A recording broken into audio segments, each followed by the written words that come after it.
Assalamu alaikum. I am Fatima Moni. Today I am going to talking about bipolar disorder. Bipolar disorder বা bipolar mood disorder যেটাকে বাংলায় বলে দ্বিপ্রান্তিক রোগ। এটাতে সাধারণত পেশেন্টের আমরা দুইটা অবস্থা দেখতে পারি। একটা হচ্ছে যে তার মেনিক ফেজ এবং অন্যটি হচ্ছে তার ডিপ্রেশন ফেজ। মেনিক ফেজে পেশেন্টটার তার মধ্যে দেখা যায় অনেক বেশি প্রফুল্ল একটা ভাব দেখা যায় এবং ডিপ্রেশন ফেজে পেশেন্টটাকে অনেক বেশি হতাশা বা অনেক বেশি বিষণ্ণ দেখতে পারি। তো আমরা মেনিক ফেজে পেশেন্টটাকে আমরা পাবো আউটগোয়িং। পেশেন্টটা থাকবে মেনিক ফেজে আউটগোয়িং এবং ডিপ্রেশন ফেজে পেশেন্টটা থাকবে অনেক বেশি হোপলেস। নর্মালি মানুষের মুড চেঞ্জ হতে থাকে, কখনো কখনো পারিপার্শ্বিক পরিস্থিতির ক্ষেত্রে আমরা অনেক বেশি প্রফুল্লতা অনুভব করি, আবার স্যাড অনুভব করি। কিন্তু আমরা বাইপোলার ডিসঅর্ডার তখনই ডায়াগনোজ করবো যখন আমরা পেশেন্টের মধ্যে তার যে ম্যানিক ফেজটা আছে সেটা কমপক্ষে এক সপ্তাহের মতো পেশেন্টটা সাফার করবে এবং যে ডিপ্রেশন ফেজটা আছে সেটা কমপক্ষে পেশেন্ট 2 সপ্তাহের মতো সাফার করবে। সেটা এমন না যে এক সপ্তাহ পেশেন্ট অনেক বেশি সে প্রফুল্ল অনুভব করতেছে, তার কিছুদিন পরেই সে 2 সপ্তাহের জন্য স্যাডনেসে চলে যাচ্ছে। এটা অ্যাকচুয়ালি বাইপোলার ডিসঅর্ডার না। বাইপোলার ডিসঅর্ডারটা তখনই হবে দেখা গেল পেশেন্টের মধ্যে সে নর্মাল যে বিহেভ করে সে হঠাৎ করে তার থেকে অনেক বেশি আউটগোয়িং হয়ে যাচ্ছে, অনেক বেশি সে প্রফুল্লতা তার মধ্যে দেখা যাচ্ছে। সেটা 1 সপ্তাহ হতে পারে, সেটা 2 সপ্তাহ হতে পারে বা 1 মাস হতে পারে। তার কিছুদিন পরে 2 মাস পরে, 3 মাস পরে, 4 মাস পরে, ইভেন 6 মাস পরে বা 1 বছর পরেও দেখা গেলো তার মধ্যে এই ডিপ্রেশন ফেজটা চলে আসছে। ডিপ্রেশন ফেজটা কখন থাকবে সেটা কমপক্ষে 2 সপ্তাহ হতে হবে। কমপক্ষে 2 সপ্তাহ যদি সে ডিপ্রেশন থাকে, ডিপ্রেশনে ভুগে তার একটা এপিসোড পরে বা তার কিছু সময় পরে পেশেন্টটা যদি আবারও আগের মতো সে মেনিক ফেজে চলে যায়, মানে অনেক বেশি প্রফুল্ল হয়ে যায় এবং তারপর এভাবে যদি ক্রমান্বয়ে হতেই থাকে সেক্ষেত্রে আমরা সেটাকে বাইপোলার ডিসঅর্ডার বা বাইপোলার মুড ডিসঅর্ডার নামে আমরা সেটাকে অভিহিত করতে পারি। বাইপোলার ডিসঅর্ডার একটা মানসিক অসুস্থতা। আজকে আমি এই রোগের সিমটমস, রুব্রিক্স এবং এর ম্যানিক ফেজে যে সিমটমগুলো আছে, ডিপ্রেশন ফেজে যে সিমটমগুলো আছে এবং হোমিওপ্যাথিতে এর ট্রিটমেন্টগুলো সম্বন্ধে আমি আজকে আলোচনা করব। আমরা আগেই দেখেছি যে বাইপোলার ডিসঅর্ডারের 2টা ফেজ, একটা হচ্ছে ম্যানিক ফেজ আর একটা হচ্ছে ডিপ্রেশন ফেজ। তো ম্যানিক ফেজে পেশেন্টটা কী থাকবে, পেশেন্টটা অনেক বেশি উৎফুল্ল থাকবে বা প্রফুল্ল থাকবে, আর ডিপ্রেশন ফেজে পেশেন্টটা হচ্ছে হতাশাগ্রস্ত বা বিষণ্ণতা থাকবে। তো এখন আমরা দেখবো অ্যাকচুয়ালি ম্যানিক ফেজে কী কী সিমটমগুলো আমরা পাবো এবং তারপরে দেখবো ডিপ্রেশন ফেজে কী কী সিমটমগুলো আমরা পাবো। আমরা ম্যানিক ফেজে পেশেন্টের মধ্যে যেটা পাবো সেটা হচ্ছে যে আনইউজুয়াল হ্যাপিনেস। আমরা যে কোনো কারণে খুশি হই, কিন্তু যখন এই বাইপোলার ডিসঅর্ডার পেশেন্টটা ম্যানিক ফেজে থাকবে তখন সামান্য কোনো বিষয় নিয়ে সে দেখা যাবে অনেক বেশি খুশি হয়ে যাচ্ছে এবং এতটাই প্রফুল্ল সে নর্মাল অবস্থায় তাকে কখনোই দেখা যায়নি। তারপর যেটা আমরা পাবো যে ওভার অ্যাক্টিভিটি, পেশেন্টরা মানে অতিরিক্ত কাজ করতেছে, যেমন সে আগে কখনো সাজগোজ করতো না বা নর্মালি থাকতো, কিন্তু যখন তার মধ্যে ম্যানিক ফেজটা আসবে তখন দেখা যাচ্ছে সে অনেক বেশি সাজগোজ করতেছে, সে সবসময় সবার সাথে কথা বলতেছে, মানুষের সাথে মিশতেছে, এখানে যাচ্ছে ওখানে যাচ্ছে, সবসময় ঘুরে বেড়াচ্ছে এবং সবসময় তার মধ্যে একটা চিলনেস ভাব আমরা দেখতে পারি এবং সে তার মধ্যে টকেটিভনেসটা বেড়ে গেছে। সে আগের থেকে অনেক বেশি কথা বলতেছে, সবার সাথে কথা বলতেছে এবং যাদের সাথে আগে দেখা যেত সে কথা বলতো না বা আগে সাধারণত সে যাদের বাসায় যেত না, তো ম্যানিক ফেজের মধ্যে আমরা সেটা দেখতে পারবো সে তাদের সাথে অনেক বেশি কথা বলতেছে বা তাদের সাথে অনেক বেশি মিশতেছে আগের থেকে এবং এটার পেশেন্টের টকেটিভনেসটা এরকম যে সামনে মানুষ তার কথা শুনুক বা না শুনুক সে তার কথা ঠিকই বলে যাবে। তো এটা তার টকেটিভনেসের মধ্যে আমরা দেখতে পাই। তারপর হচ্ছে যে সে যে এই যে এরকম যে বিহেভিয়ারগুলো করতেছে, যার সাথে না তার সাথে সে কথা বলতেছে বা আগের থেকে অনেক বেশি সাজুগুজু করতেছে বা অনেক বেশি সে হচ্ছে প্রফুল্লনেসটা তার মধ্যে দেখা যাচ্ছে, সে এগুলোতে যখন তাকে কন্ট্রাডিক্ট করা হয় বা যখন তাকে বোঝানো হয় বা বলা হয় বা সামান্যতম তার কন্ট্রাডিক্ট করা হয় তখন এই পেশেন্টটা কিন্তু অনেক বেশি রেগে যায়, ভায়োলেন্ট রেগে যায়।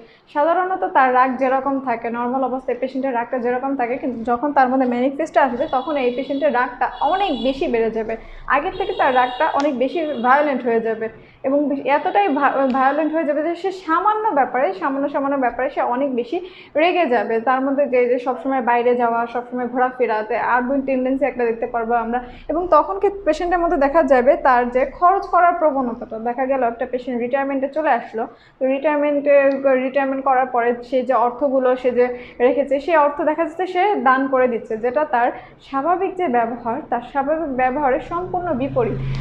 সে অনেককে দেখা যাচ্ছে অনেকগুলো মানে বেশি পরিমাণে অর্থ দিয়ে দিচ্ছে বা সে খুব বেশি তখন দেখা যাচ্ছে সে খুব বেশি দানশীল হয়ে যাচ্ছে, সে যাকে পাচ্ছে তাকেই সে হচ্ছে গিফট দিচ্ছে, যেটা নর্মালি তার ব্যবহারের মধ্যে ছিল না। সে সকল আত্মীয়দেরকে অনেক এক্সপেন্সিভ গিফট দিচ্ছে। তো এগুলো আমরা পেশেন্টের মধ্যে ম্যানিক যে ফেজ আছে তখন আমরা এগুলো দেখতে পারবো। তো এক্ষেত্রে আনইউজুয়াল হ্যাপিনেস, এটা আমরা রুব্রিকটা ব্যবহার করতে পারি ইউফোরিয়া বা এক্সটেসি। পেশেন্টের আনইউজুয়াল হ্যাপিনেসের ক্ষেত্রে আমরা রবিন মার্ফি রেপার্টরি এই রুব্রিকটা ইউজ করতে পারি।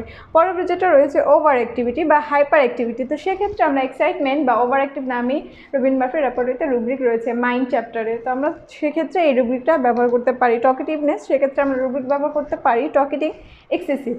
এরপর যেটা রয়েছে ভায়োলেন্ট বিহেভিয়ার, ভায়োলেন্ট তার মধ্যে যে ভায়োলেন্টের যে বিহেভিয়ারটা চলে আসছে, তো সেক্ষেত্রে আমরা এক্স্যাক্ট রুব্রিকই আছে ভায়োলেন্ট বিহেভিয়ার মাইন্ড চ্যাপ্টারে।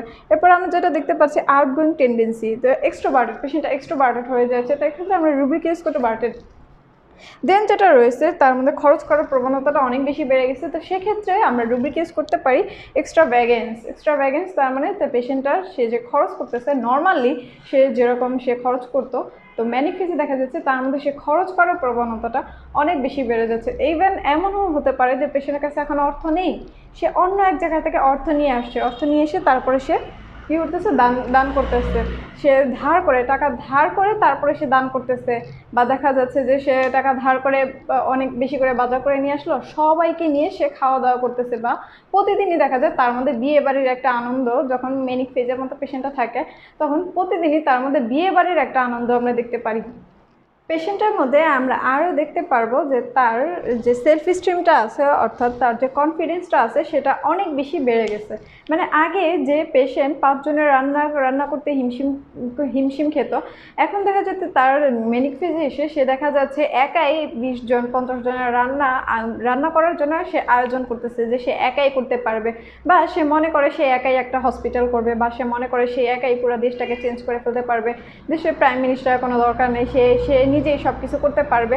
বিষয়টা হচ্ছে যে এমন না যে সে মিথ্যা কথা বলতেছে, বিষয়টা হচ্ছে পেশেন্টটা সে নিজে বিশ্বাস করতেছে, তার মধ্যে একটা দৃঢ় বিশ্বাস চলে আসছে যে সেগুলো সে করতে পারবে, এগুলো সে করতে পারবে, এমনটা সে নিজে বিশ্বাস করে। তো তার এই বিশ্বাসটা থেকেই তার মধ্যে একটা সেলফ স্টিম যে কনফিডেন্স লেভেলটা এটা অনেক বেশি বেড়ে যায়। তো সেক্ষেত্রে আমরা রুব্রিক ইউজ করতে পারি কনফিডেন্ট এক্সেসিভ। এরপরে আমরা যে সিমটমটা দেখতে পারবো সেটা হচ্ছে ডিলিউশন গ্র্যান্ডাস অ্যাবিলিটি। মানে পেশেন্টটা মনে করতেছে কি যে সে তার প্রাইম মিনিস্টারের সাথে তার একটা সম্পর্ক আছে, বা সুপার ন্যাচারাল বা গডের সাথে তার সম্পর্ক আছে, যেমন গড তাকে পাঠাইছে, বা অমুক দেশের প্রাইম মিনিস্টারের সাথে তার সম্পর্ক আছে, বা আপার লেভেলের যেসব ভিআইপি পার্সনগুলো আছে তাদের সাথে তার একটা ভালো সম্পর্ক আছে। যেমন সে দেখা গেল সে বলতেছে যে আমার সাথে কমিশনারের সাথে ভালো সম্পর্ক আছে, আমি এটা করতে পারবো, বা এরকম তার মধ্যে একটা ডিলিউশন, মানে দৃঢ় বিশ্বাস যেটা সত্যি না, সেক্ষেত্রে আমরা সেটাই হচ্ছে যে ডিলিউশন। তো পেশেন্টের এই ডিলিউশনটা দেখা যায়, সেক্ষেত্রে আমরা রুব্রিক ইউজ করতে পারি ডিলিউশন গ্রেট পার্সন ইজ। মানে সে নিজেকে একটা গ্রেট পার্সন হিসেবে সে দায়ী করতেছে, বা নিজেকে সে গ্রেট পার্সন মনে করতেছে। তারপর আমরা যেটা নিতে পারি যে dilution influence is under powerful. মানে সে নিজেকে একটা পাওয়ারফুল মানুষের আন্ডারে সে নিজেকে বলতেছে, বা সে নিজে ধারণা করতেছে সে একটা পাওয়ারফুল মানুষের আন্ডারে বা পাওয়ারফুল কারো আন্ডারে সে আছে। তারপর আমরা যেটা দেখতে পারবো তার মধ্যে যে সেক্সুয়াল যে নর্মালি পেশেন্টের মধ্যে যে সেক্সুয়াল যে একটা কন্ডিশন আমরা দেখতে পারি, কিন্তু যখন তার মধ্যে মেনিক ফেজ থাকবে তখন তার এই আর্জটা অনেক বেশি আগের থেকে বেড়ে যাবে। তো সেক্ষেত্রে আমরা রুব্রিক ইউজ করতে পারি ল্যাসিভিয়াসনেস। দেন যে সিমটমটা আমরা দেখতে পাচ্ছি যে ভার্বালি অ্যাবিউসিভ। এই পেশেন্টটা যখন কথা বলে তখনও সে অ্যাবিউসিভ ল্যাঙ্গুয়েজ ইউজ করে সে কথা বলতেছে, বা সে কাউকে বকা দিচ্ছে, তখনও দেখা যাচ্ছে সে অ্যাবিউসিভ ল্যাঙ্গুয়েজটা ইউজ করতেছে। সেক্ষেত্রে আমরা রুব্রিক ইউজ করতে পারি অ্যাবিউসিভ। তারপর যেটা রয়েছে ডিক্রিজ নিড ফর স্লিপ। তো পেশেন্টটা দেখা যায় 24 ঘন্টার মধ্যে সে জাস্ট 3 ঘন্টা বা 4 ঘন্টা ঘুমালো, তারপরেও সে অনেক বেশি অ্যাক্টিভ, অনেক বেশি প্রফুল্ল থাকতেছে। মানে সে খুব কম ঘুমিয়েও তার মধ্যে প্রফুল্লের কোনো ঘাটতি নেই, বা তার মধ্যে বিন্দুমাত্র কোনো ডালনেস নেই, কোনো অবসন্নতা আমরা পেশেন্টের মধ্যে পাই না। অনেক সময় থাকে সে আরও কম ঘুমায়, আরও 2 ঘন্টা বা 3 ঘন্টা সময় সে ঘুমাচ্ছে, কিন্তু এত কম সময় ঘুমানোর পরেও তার মধ্যে কোনো প্রকারের কোনো ক্লান্তি বোধটা আমরা দেখতে পাই না, সবসময় সে প্রফুল্ল থাকতেছে। এখন আমরা দেখবো এই পেশেন্টের ডিপ্রেশন ডিপ্রেশন যে স্টেজটা আছে তখন তার মধ্যে কী কী সিমটমগুলো থাকবে।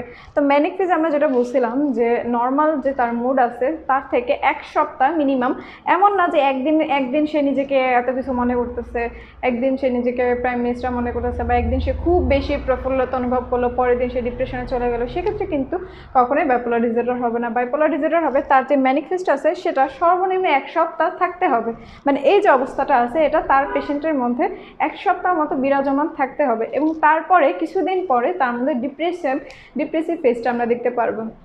তো এখন আমি আলোচনা করব ডিপ্রেশন ফেজে আমরা পেশেন্টের মধ্যে কী কী সিমটমগুলো পাবো। পেশেন্টের ডিপ্রেশন ফেজে আমরা যেগুলো পাবো সেটা হচ্ছে প্রথমে যেটা তার মধ্যে একটা ডিপ্রেশন ভাব দেখা দেবে, তার মধ্যে হতাশা দেখা দেবে, তার মধ্যে আশা নেই, কোনো কিছুর প্রতি তার আশা নেই, বা যেটা আমরা নর্মালি পেশেন্টরা যেরকম ছিল যে আচ্ছা আজকে হয়নি কালকে হবে, এরকম একটা হোপফুলনেসটা, সেটা কিন্তু পেশেন্টটা যখন ডিপ্রেশন ফেজে চলে যাবে তখন কিন্তু তার মধ্যে সেই আশাটা, সেই হোপটা কিন্তু থাকবে না, তখন সে খুবই বিষণ্ণ হয়ে যাবে।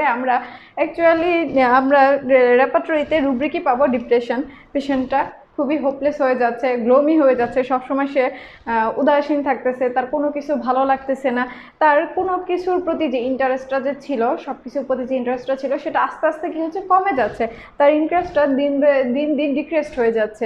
তো এক্ষেত্রে আমরা রুব্রিক ইউজ করতে পারি মাইন্ড ইনডিফারেন্স, যেটা আমি দিয়েছি মাইন্ড ইনডিফারেন্স, বা রেপার্টরিতে রুব্রিকে রয়েছে ডিপ্রেশন। এই পেশেন্টের এরপরে দেখা যায় তার যে আমরা ম্যানিক ফেজে পেয়েছিলাম তার অনেক বেশি কনফিডেন্স চলে আসে যে সে এটা করতে পারবে ওটা করতে পারবে, বাট ডিপ্রেশন ফেজে দেখা গেল সেই একই পেশেন্ট তার মধ্যে একদম ল্যাক অফ কনফিডেন্স চলে আসছে, তার সেলফ স্টিমটা খুবই লো হয়ে গেছে, সে চিন্তা করতেছে যে আমি এটা পারবো না, আমি ওটা পারবো না, সামান্য কাজও সে ভয় পাচ্ছে করতে। যেমন আগে সে তার ফ্যামিলির 5 জন মানুষকে সে সুন্দরভাবে ফ্যামিলিটাকে গুছিয়ে রাখতে পারতো, বাট ডিপ্রেশন ফেজে সে নিজেই কি করবে একটা ডিসিশন লিস্টের মধ্যে ভুগতে থাকে, যেমন সে 5 জনের রান্না কিভাবে করবে সেটা পর্যন্ত সে আরেকজনের কাছ থেকে সে ডিসিশন নিচ্ছে, বা কিভাবে করবে সে মনে হচ্ছে আমি বোধহয় করতে পারবো না, তার মধ্যে এরকম নেগেটিভ ফিলিংসগুলো নিয়ে আমরা দেখতে পারি। তো সেক্ষেত্রে আমরা রুব্রিক ইউজ করতে পারি কনফিডেন্স ল্যাকিং, তার মধ্যে সবসময় যে নেগেটিভ থটসগুলো চলে আসবে যে এটা বোধহয় খারাপ কিছু হবে, বা তাকে দিয়ে কিছু হবে না, ইন ফিউচার সে কিছু করতে পারবে না, এক্সামে সে খুব খারাপ রেজাল্ট করবে, বা তার ছেলেমেয়েরা তাকে দেখতেছে না, তো এরকম একটা নেগেটিভ ফিলিংস তার মধ্যে চলে আসবে। এবং তার যে থিঙ্কিং যে পাওয়ার, আগে যে সে মানসিক পরিশ্রম করতে পারতো বা অনেক কিছু চিন্তা করতে পারতো, যখন সে ডিপ্রেসিভ ফেজে যাবে তখন কিন্তু সে তার মধ্যে এগুলো থাকবে না, সে টোটালি চুপচাপ হয়ে যাবে, সে কারোর সাথে কথা বলবে না, কোনো কিছুর প্রতি তার ইন্টারেস্ট থাকবে না, সে কোনো কিছু চিন্তা করতে পারবে না, কোনো কিছু তার থিঙ্কিং পাওয়ারটাও কিন্তু ডিক্রিজড হবে ডে বাই ডে। তার যে অ্যাটেনশনটা কী হবে, লস হবে, সে কোনো কিছুর প্রতি মনোযোগ দিতে পারতেছে না, সে মনোযোগ দিয়ে কোনো কিছু চিন্তা করতে পারতেছে না। তো তার মধ্যে এক্ষেত্রে আমরা রুব্রিক ইউজ করতে পারি অ্যাবসেন্ট মাইন্ডেড। এরপর যে সিমটমটা আমরা দেখতে পারি ডালনেস, ডেসপায়ার, মেমোরি, ফরগেটফুল, এগুলো এক্স্যাক্টলি রুব্রিকই আপনারা রেপার্টরিতে পেয়ে যাবেন। পেশেন্টটার মেন্টালিটিটা এত ডাল হয়ে যায় যে সে চিন্তা করতে পারতেছে না, কিছু করতে পারতেছে না, মানে টোটালি একটা জড়বস্তুর মতো সে হয়ে যায় যখন ডিপ্রেশন ফেজে পেশেন্টটা চলে আসে। তার মধ্যে হতাশা যে এটা বোধহয় আর কিছু হবে না, আমি বোধহয় আর ভালো হব না, আমাকে দিয়ে বোধহয় আর কিছু হবে না, বা এই ফ্যামিলিতে আমাকে আর দরকার নেই, আমি এখন একটা বার্ডেন হয়ে গেছি, এরকম একটা তার মধ্যে ডেসপায়ারনেসটা চলে আসে। তারপর যেটা রয়েছে ফরগেটফুল, সে জিনিসগুলো ভুলে যাচ্ছে। এই ফরগেটফুলটা সেটা লং টার্ম মেমোরি হতে পারে, শর্ট টার্ম মেমোরি হতে পারে, যে সে একটু আগে কী করেছে সেটাও ভুলে গেছে, বা আগের স্মৃতিগুলো সে দেখা যায় অনেক কিছু ভুলে গেছে। তার মধ্যে এই ফরগেটফুলের জন্য সে মিস্টেক করতেছে, ছোটোখাটো জিনিসগুলো সে ভুল করতেছে, যেমন তরকারিতে সে লবণ বেশি দিচ্ছে বা একদমই দিচ্ছে না, বা আগে তার খাবার যেরো সে মহিলাটা যদি গৃহিণী হয়ে থাকে, আগে যে খুব সুন্দর করে সে ঘরটাকে গুছিয়ে রাখতে, এখন সে ঘর গুছানোর প্রতি তার কোনো ইন্টারেস্ট নাই, তার বাচ্চাটা খেলো কিনা, তার হাজবেন্ডটা অফিসে গেলো কিনা, তার এটার প্রতি তার কোনো ইন্টারেস্ট নাই, বা সে ছোটোখাটো জিনিসগুলোতে ভুল করতেছে। পেশেন্টের মধ্যে দীর্ঘদিন যাবৎ যখন সে ডিপ্রেশন অবস্থাতে ভুগতে থাকবে তখন আমরা পেশেন্টের মধ্যে কী পাবো, তার মধ্যে অ্যানোরেক্সিয়া নার্ভাসা দেখা দিবে। আমরা অ্যানোরেক্সিয়া নার্ভাসা পাবো, সেটা হচ্ছে তার খাওয়ার প্রতি কোনো ইচ্ছা থাকবে না, যে সে কী খাবে, বা তার বাচ্চাটা কী খাবে, তার ফ্যামিলির আদার্স পার্সনরা কী খাবে, সেটা তার নিজের খাওয়ার প্রতিও যেমন তার ইচ্ছাটা চলে যায়, ঠিক তেমনি সে আগে যেমন বাচ্চাকে সার্ভ করতো, তার ফ্যামিলির পার্সনদেরকে সার্ভ করতো, সেটার প্রতিও তার ইচ্ছাটা কিন্তু অনেকটা কমে আসে। তো অ্যানোরেক্সিয়া নার্ভাসা বলতে বোঝায় তার ক্ষুধামন্দা, মানে খাওয়ার প্রতি তার কোনো ইচ্ছেই থাকে না। সে আবার অনেক সময় পেশেন্টের ক্ষেত্রে দেখা যায় যে সে খুব বেশি পরিমাণে খাচ্ছে, স্বাভাবিক অবস্থায় যেরকম খাচ্ছে তার ডিপ্রেশন ফেজে সে আরও বেশি পরিমাণে খাচ্ছে। তো এর ফলে দেখা যাচ্ছে তার, সে যদি অ্যানোরেক্সিয়া হয় সেক্ষেত্রে দেখা যাবে তার ওয়েটটা লস হয়ে যাচ্ছে, দিন দিন তার ওজনটা কমে যাচ্ছে। কিন্তু যখন পেশেন্টটা দেখা যাবে যে সে অতিরিক্ত পরিমাণে খাচ্ছে, মানে আগে যেরকম খেত এখন তার থেকে বেশি খাচ্ছে, ডিপ্রেশন ফেজে এটা হতে পারে, তো তখন দেখা যাবে তার ওজনটা অনেক বেশি বেড়ে গেছে। এরপর আমরা যেটা দেখতে পারবো সেটা হচ্ছে পেইন। তার ফিজিক্যালি কোনো প্রবলেম নেই, সে সকল ডায়াগনস্টিক করছে, তার ফিজিক্যালি কোনো প্রবলেম নেই, বাট সে পেইন ফিল করতেছে, একবার এখানে পেইন ফিল করতেছে, একবার এখানে পেইন ফিল করতেছে, আবার বলতেছে যে আমার এখানে জ্বলে পড়ে যাচ্ছে, হ্যাঁ, তো আমার ভিতরটা জ্বলতেছে। তো যদি আমরা শারীরিক কোনো সমস্যা না থাকে কিন্তু তারপর সে পেইন ফিল করতে থাকে, তো সেক্ষেত্রে আমরা দেখতে পাই যে সে ডিপ্রেশন অবস্থা থেকে তার মধ্যে একটা পেইনফুলনেস চলে আসে। তারপর যেটা হচ্ছে হট ফ্লাশেস, পেশেন্টের সাধারণত মেনোপজের সময় দেখা যায় মহিলাদের শরীর থেকে একটা হট ফ্লাশেস হয়, মানে শরীর থেকে গরম একটা বাষ্প বের হয়। তো এই অনেকদিন যাবৎ ডিপ্রেশনে থাকার ফলে আমরা কিন্তু এই পেশেন্টের ক্ষেত্রেও দেখতে পারি তার হট ফ্লাশেস হয়েছে, বা তার যে শরীরটা গরম হয়ে যাচ্ছে, শরীরের গরম থেকে ভিতর থেকে তার গরম বাষ্প বের হয়ে যাচ্ছে, এবং তার স্লিপ ডিসঅর্ডার দেখা দিতে পারে পেশেন্টটা অনেক বেশি ঘুমাচ্ছে বা তার একদমই ঘুম হচ্ছে না, তার একদমই ঘুমই হচ্ছে না, বা সে অনেক বেশি পরিমাণে ঘুমাচ্ছে। সেক্ষেত্রে কিন্তু পেশেন্টের আমরা দুটো অবস্থা দেখতে পাচ্ছি, একটা হচ্ছে যে সে টোটালি খাবার খাচ্ছে না বা অনেক বেশি খাবার খাচ্ছে, একটা যেটা হচ্ছে যে পেশেন্টার একদমই ঘুম হচ্ছে না বা সে অনেক বেশি ঘুমাচ্ছে। এতক্ষণ আমরা সিমটম ওয়াইজ কিছু রুব্রিক দেখেছি, এখন আমরা দেখব কিছু রুব্রিক আছে যেগুলো ডিরেক্টলি বাইপোলার ডিসঅর্ডারের ক্ষেত্রে আমরা ইউজ করতে পারি। যেমন যেটা রয়েছে ডিপ্রেশন অল্টারনেটিং উইথ ইউফোরিয়া, হ্যাঁ, তার ডিপ্রেশনটা হচ্ছে, সাথে কিছুক্ষণ পরে তার মধ্যে ইউফোরিয়া বা স্যাডনেসটাও দেখা দিচ্ছে। তারপর যেটা রয়েছে এক্সপ্রেসি অল্টারনেটিং উইথ স্যাডনেস, মানে তার মধ্যে একটা প্রফুল্ল ভাব, আবার কিছুক্ষণ পরেই তার মধ্যে স্যাডনেসটা আমরা দেখতে পাচ্ছি। ইরিটেবিলিটি অল্টারনেটিং উইথ চেয়ারফুলনেস, সে এই বিরক্ত ভাব, আবার একটু পরেই তার মধ্যে আমরা প্রফুল্লনেসটা দেখতে পাচ্ছি। কনফিডেন্ট অল্টারনেটিং উইথ ডিসকারেজমেন্ট, তার মধ্যে অনেক বেশি কনফিডেন্স আছে, সে করতে পারবে, কিন্তু কিছুক্ষণ পরেই তার মধ্যে ডিসকারেজমেন্টটা চলে আসছে, মানে সে বোধহয় আর করতে পারবে না, এরকম একটা মেন্টালিটি চলে আসে। গ্লোমি অল্টারনেটিং উইথ চেয়ারফুলনেস, এবং তার একটু পরেই তার মধ্যে একটা চেয়ারফুলনেস, একটা ভাব আমরা দেখতে পাচ্ছি। আমরা এতক্ষণ বাইপোলার ডিসঅর্ডারের সিমটমগুলো দেখেছি, এবং বাইপোলার ডিসঅর্ডারের সিমটমগুলোকে রুব্রিকে পরিণত করে র্যাপাটরাইজ করে খুব সহজেই আমরা মেডিসিন সিলেক্ট করতে পারি। তবে রুবিন মার্ফি র্যাপাটরিতে বাইপোলার ডিসঅর্ডারের একটি ইন্ডিভিজুয়াল রুব্রিক রয়েছে বাইপোলার ডিসঅর্ডার নামে মাইন্ড চ্যাপ্টারে, এবং সেখানে অনেকগুলো ঔষধের নাম দেওয়া আছে। আমি শুধুমাত্র ফার্স্ট গ্রেডের এবং সেকেন্ড গ্রেডের কিছু মেডিসিনের নাম নিয়ে আসছি, যেমন কার্সিনোসিনাম ফার্স্ট গ্রেডে রয়েছে, কার্সিনোসিনাম, ল্যাকেসিস, লিথিয়াম কার, মেডোরিনাম, স্টাফিশেগ্রিয়া, এবং সেকেন্ড গ্রেডে রয়েছে অ্যানাকার্ডিয়াম, অরাম, কোনিয়াম, হাইসিয়ামাস, কেলিব্রম, নেট্রামসাল, বিরেট্রাম। আমরা পেশেন্ট যে সিমটম নিয়ে আসবে সেই সিমটমের এগেইনস্টে আমরা সিমটমের ইন্ডিভিজুয়ালিটি দেখে এবং মেডিসিনের ইন্ডিভিজুয়ালিটি নিয়েই আমরা কিন্তু মেডিসিন সিলেক্ট করব। এটাই কিন্তু অ্যাকচুয়ালি হোমিওপ্যাথিতে ব্যক্তি স্বতন্ত্রতা এবং ঔষধের স্বতন্ত্রতা নিয়েই কিন্তু ঔষধ সিলেক্ট করা হয়। পেশেন্ট যে স্টেজে আসবে, অর্থাৎ সে যদি ম্যানিক ফেজে আসে তাহলে তার মেডিসিনগুলো একরকম হবে, এবং সে যদি ডিপ্রেশন ফেজে আসে তাহলে কিন্তু তার মেডিসিনগুলো অন্য রকমের হবে। তো আমরা মেডিসিন সিলেক্ট করার জন্য আমাদেরকে কিন্তু প্রত্যেকটা মেডিসিনেরই খুব ভালো করে নলেজ থাকতে হবে। আপনি আমার চ্যানেলের প্লেলিস্টে গেলেই, মেডিসিন নামক প্লেলিস্টে গেলেই সেখানে কিন্তু অনেকগুলো মেডিসিনেরই সম্পূর্ণ রূপ দেওয়া আছে, এবং মেডিসিনগুলো সম্পূর্ণভাবে জানার পরেই কিন্তু আমরা মেডিসিন সিলেক্ট করতে পারবো। মেডিসিন দেওয়ার পাশাপাশি পেশেন্টকে কিন্তু আপনার অবশ্যই কাউন্সিলিং করতে হবে, পেশেন্টকে ভালোভাবে কাউন্সিল করতে হবে, এবং তাকে টক থেরাপি দিতে হবে। বিশেষ করে যদি ডিপ্রেসিভ পেশেন্ট আসে তাকে কিন্তু অবশ্যই টক থেরাপি দিতে হবে, অর্থাৎ পেশেন্টের সাথে কথা বলতে হবে, এবং টক থেরাপির মাধ্যমেও তাকেও কিন্তু অনেকটা রিকভারি করা যায়। কাউন্সিলিংয়ের মাধ্যমে ঔষধ ছাড়াও কিন্তু অনেক সময় পেশেন্টকে ভালো করা যায়। তবে যদি ম্যানিক ফেজে থাকে সেক্ষেত্রে কিন্তু অবশ্যই পেশেন্টকে হসপিটালাইজ করতে হবে। যদি অনেক বেশি ম্যানিক ফেজে হাইপোমিনিয়া দেখা যায় সেক্ষেত্রে কিন্তু আমাদেরকে পেশেন্টকে হসপিটালাইজ করতে হবে, এবং আমাদের যে পেশেন্টের যে স্টেজগুলো আসে সেই স্টেজ অনুযায়ী আমাদেরকে এক ধরনের ট্রিটমেন্ট করতে হবে। ধন্যবাদ সবাইকে, ভালো থাকবেন। আসসালামু আলাইকুম। যদি আমি কোনো কিছু ভুল বলে থাকি তাহলে অবশ্যই সেটা কমেন্ট বক্সে শুধরে দেবেন এবং কোনো কিছু বাদ পড়ে থাকলে সেগুলো আমাকে জানাবেন।